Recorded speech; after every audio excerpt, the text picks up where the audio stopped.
What are your thoughts about what we can and should be doing over the next couple of weeks to prepare for the Trump presidency and to support our, people who may want to prevent America from sliding into authoritarianism?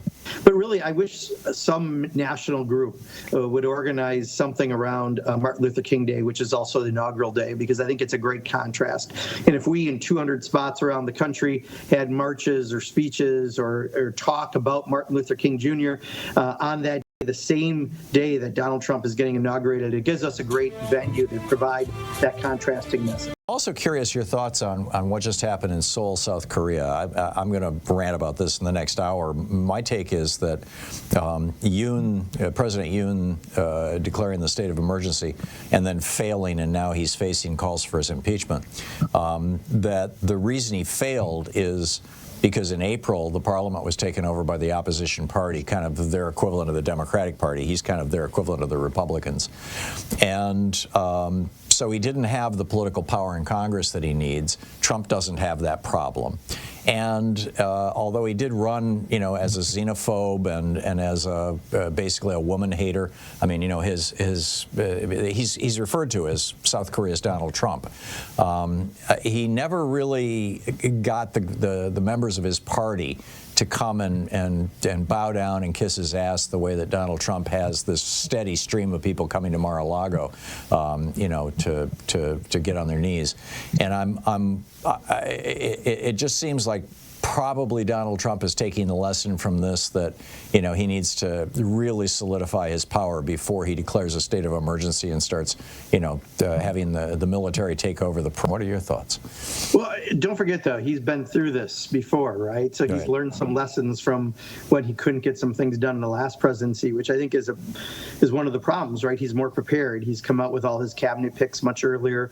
Now, granted, he's actually getting some resistance.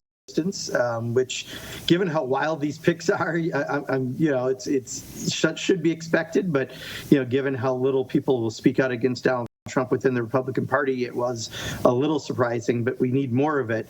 But they're going to have the ability to move some stuff. Now, the good news, Tom, is I think now with the most recent member of the House Republican caucus being kind of grabbed for the administration or for other picks that he's they can't lose one member in the first several months of the year on any bill, or else they can't pass it if they're going to continue to operate the way they have, which is they have to have the votes to pass any legislation. So a window of getting things done legislatively is going to be gone right in the beginning, and then by the second year of his administration, it's election year, usually people proceed a little differently because they can lose.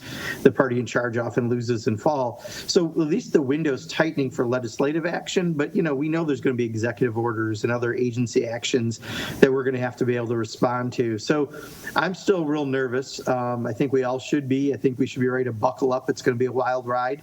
But I think most important, once everyone is over the anger and the sadness of what happened at the election, I want people to be ready to fight, because we are going to have everyone organized.